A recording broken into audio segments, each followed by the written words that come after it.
Learners start करते हैं आज की वीडियो।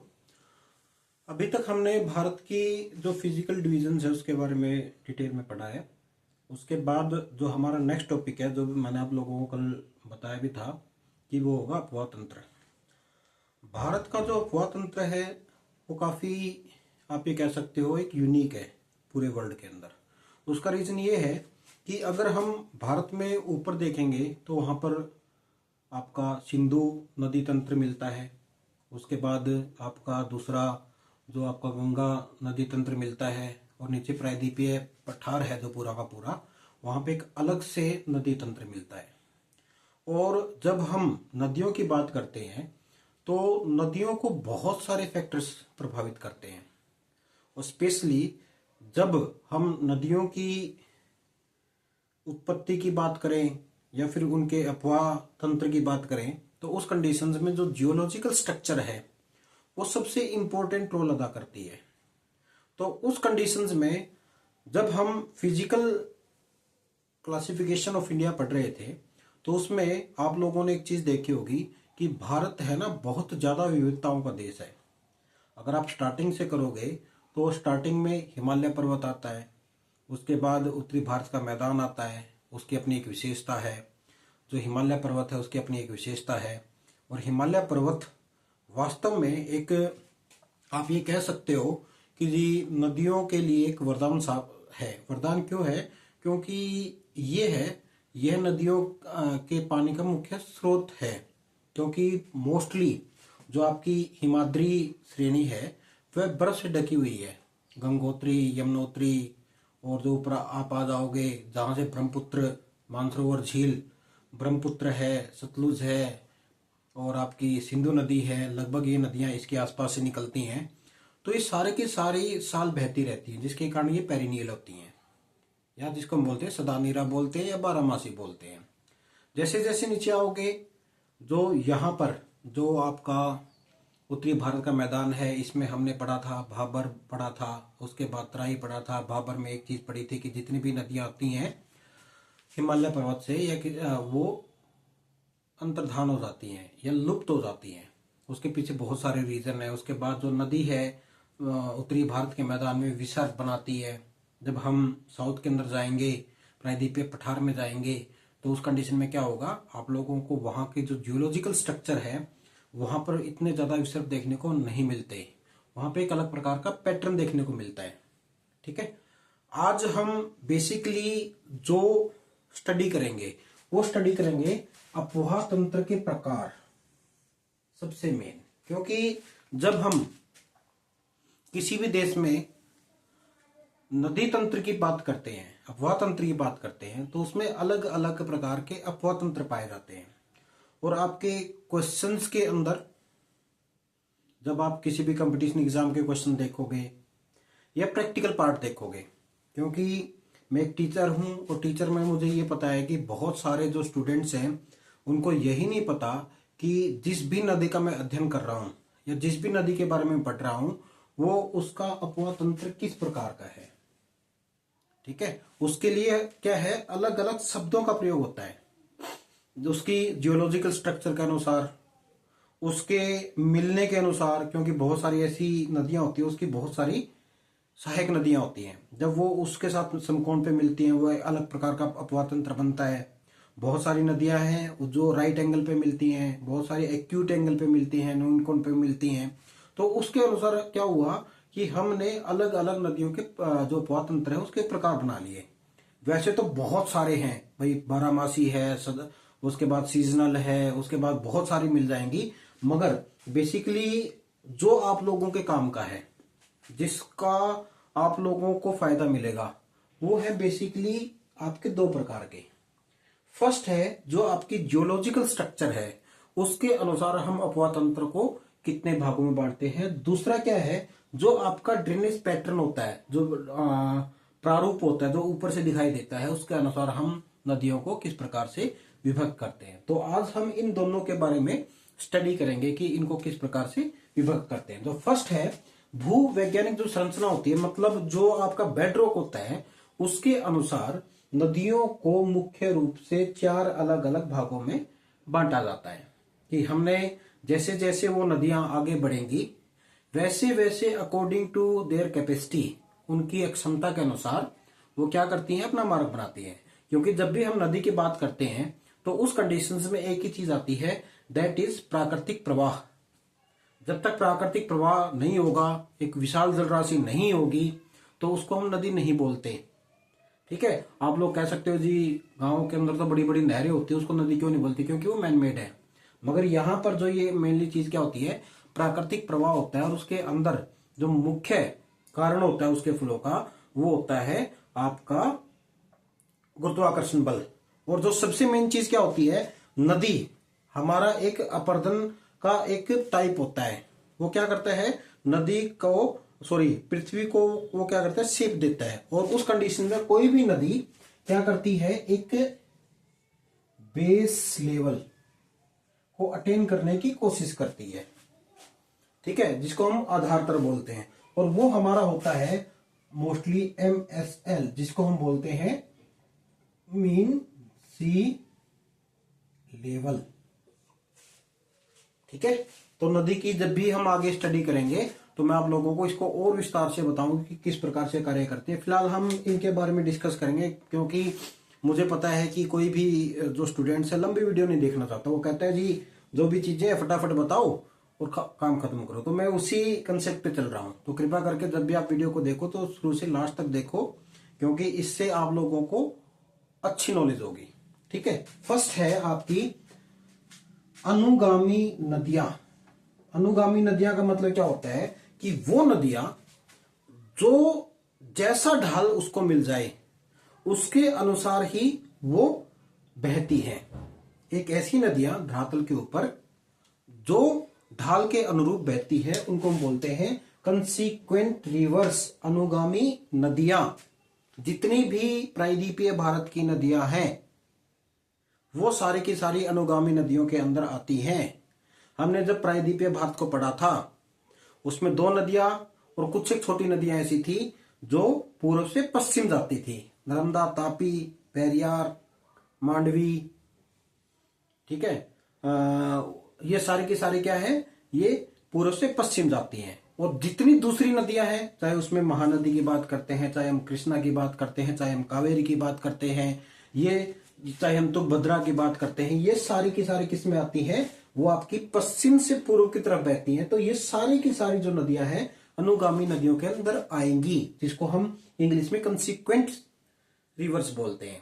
सेकंड है अनुवर्ती, सबसीक्वेंट रिवर्स।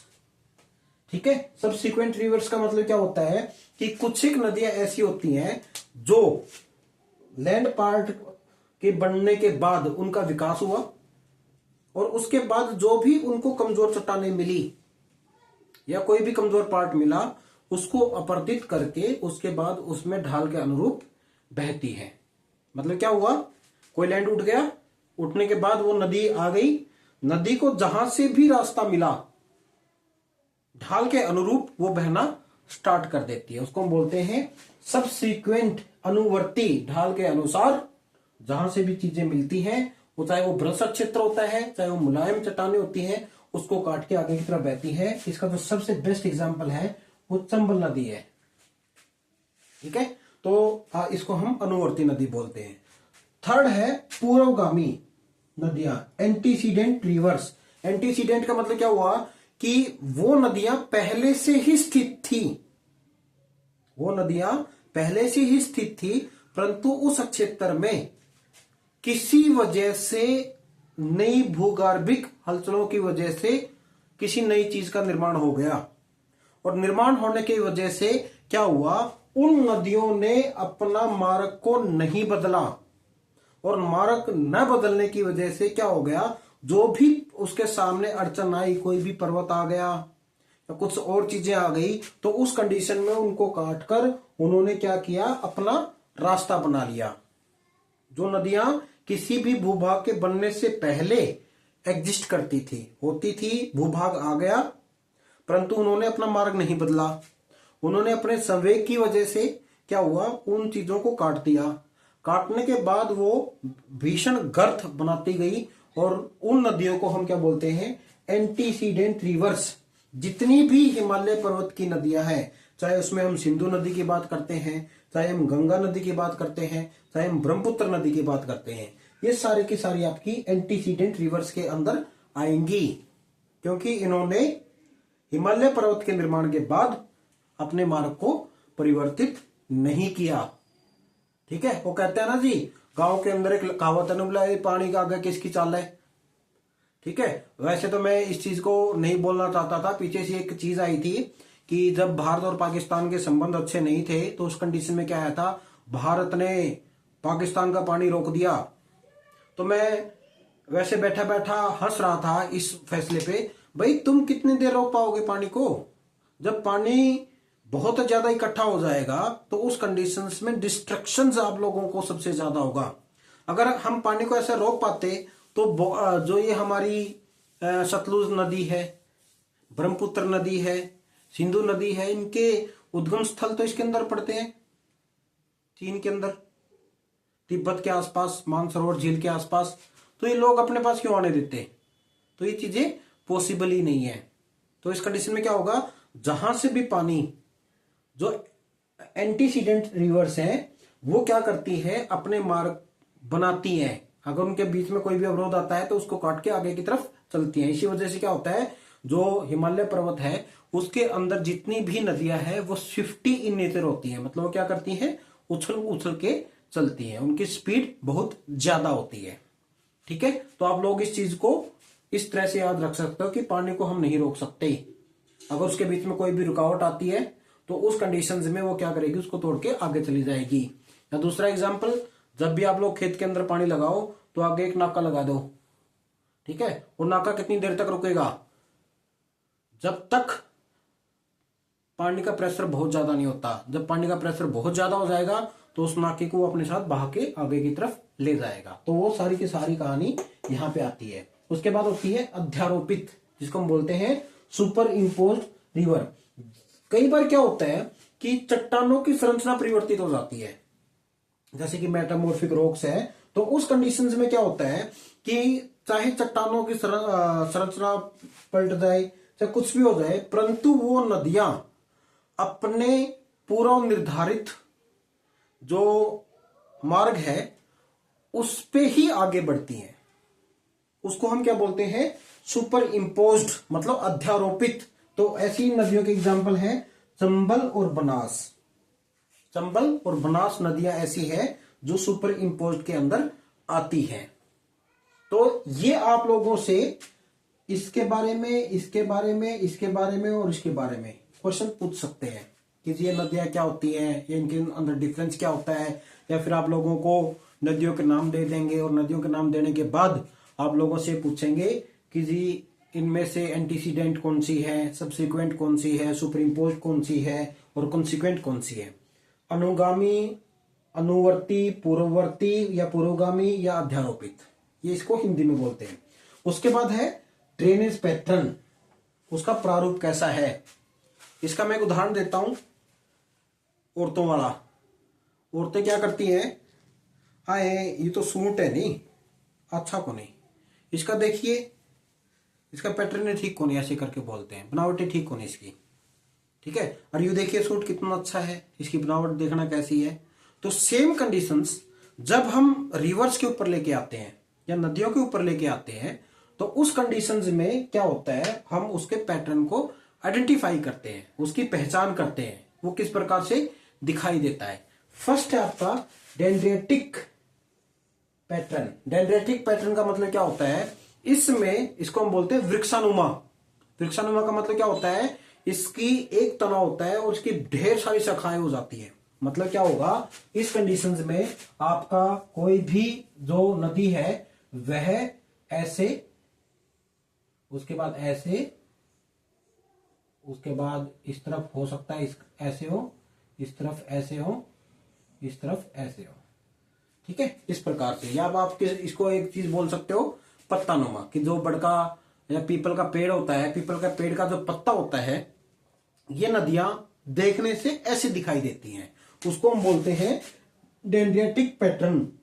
और जितनी भी आपकी उत्तरी भारत की नदियां हैं जिसमें गंगा नदी या गंगा बेसिन सबसे इंपॉर्टेंट है। ये आपका डेंड्रिटिक पैटर्न का सबसे बढ़िया एग्जाम्पल है वृक्षानुमा का। सेकंड आपका ट्रेलीज। ट्रेलीज को हम बोलते हैं जालीनुमा। इसमें क्या होती है, इसमें नदियां आपस में आकर एक दूसरे से 90 डिग्री के एंगल के ऊपर आकर मिलती हैं। और ऐसी कंडीशंस कब आती है, ऐसी कंडीशंस तब आती है जब हार्ड रॉक और सॉफ्ट रॉक का स्ट्राटा एक साथ चलता है। तो उस कंडीशन में जो सॉफ्ट रॉक होती है उसको कोई भी रिवर जल्दी से इरोड कर जाती है और उसके बाद वो मेन रिवर के अंदर मिल जाती है। जितनी भी आपकी मेनली हिमालय रिवर सिस्टम है उसका कुछ एक भाग इस पार्ट में आता है कि वो क्या करती है, जालीनुमा बनाती है। उसके बाद है आपका रेडियल। रेडियल का मतलब क्या होता है, रडाई। मतलब आपका एक केंद्र हो गया, एक केंद्र से चारों तरफ बाहर की तरफ नदियां निकलती हैं। आपका एक सोर्स ऑफ क्या बोलते हैं, आप इसको दूसरी तरह समझ सकते हो, जो साइकिल का पहिया होता है वो सेम कंडीशंस में काम करता है। सेम कंडीशंस का मतलब क्या हुआ, उसका बीच में एक पिवट पॉइंट हो गया, उसके चारों तरफ ताड़ियां आती है। तो सेम कंडीशंस में जो आपका रेडियल पैटर्न है वो भी इसी प्रकार से काम करता है कि बाहर की तरफ जाना। ठीक है, जिसमें इसमें एग्जांपल है नर्मदा, सोन नदियां, या ऊपर आप चले जाओगे मानसरोवर झील के आसपास जितने भी नदियां बाहर की तरफ चलती है, ब्रह्मपुत्र है, सतलुज है और आपकी सिंधु नदी है, वो आपका इसका एग्जाम्पल मानी जाती है। उसके बाद है रेक्टेंगुलर। रेक्टेंगुलर का मतलब सेम चीज होती है कि नदियां आपका समकोण के ऊपर मिलती है। इसमें और इसमें ज्यादा सा डिफरेंस नहीं है। इसमें क्या होता है, इसमें आपकी जितनी भी पठार की नदियां हैं, उसकी सहायक नदियां हैं, वो लगभग रेक्टेंगुलर पैटर्न को बनाती है। ठीक है, उसके बाद है सेंट्रीपिटल। सेंट्रीपिटल का मतलब क्या हुआ कि बहुत सारी नदियां जब एक केंद्र पर आकर या एक केंद्र से बाहर की तरफ जाती है, इसमें और इसमें ज्यादा सा डिफरेंस नहीं है, तो वहां पर आपका सेंट्रीपिटल पैटर्न बनता है। जिसका जो एग्जांपल है वो सांबर झील के आसपास जो नदियां बाहर की तरफ जाती हैं उसको बोलते हैं सेंट्रीफ्यूगल, बाहर की तरफ जाना, सेंट्रीपिटल अंदर की तरफ आना। आप इस चीज को याद कर सकते हैं, सेंट्रीफ्यूगल बाहर की तरफ जाना, सेंट्रीपिटल अंदर की तरफ आना। ठीक है, तो आप ये नदियां अंदर की तरफ एक पॉइंट की तरफ आती हैं, ठीक है, रेडियल में बाहर की तरफ जाती हैं। तो ये कंडीशंस क्या है। अब आपके माइंड में क्वेश्चन आ सकता है, क्या सर ये जो पैटर्न है एक ही प्रतंत्र में मिल सकता है? बड़ा अच्छा क्वेश्चन है। तो मैं आप लोगों को बता दूं कि जो ड्रेनेज पैटर्न है, सभी ड्रेनेज पैटर्न एक नदी तंत्र में मिल सकते हैं। ये कोई जरूरी नहीं कि वो अलग अलग मिले। ठीक है, तो ये था आपका टाइप ऑफ ड्रेनेज पैटर्न। तो आप लोगों को शायद समझ में आ गया होगा। अगर समझ में ना आए तो आप लोग मेरे से क्वेश्चन पूछ सकते हैं, मैं आप लोगों का आंसर दूंगा। आपको अगर नॉलेज अच्छी लग रही हो तो कृपया करके वीडियो को लाइक कर दें, चैनल को सब्सक्राइब कर लें और अपने दोस्तों तक के साथ शेयर करें, क्योंकि ये जो आपकी नॉलेज है जो आपको मिलेगी वो आप लोगों का विकास करेगी। चाहे आप प्रैक्टिकल पार्ट में देखो चाहे थ्योरेटिकल पार्ट में देखो, तो ज़्यादा से ज़्यादा शेयर करें ताकि सबको बेनिफिट मिल सके। बहुत बहुत धन्यवाद।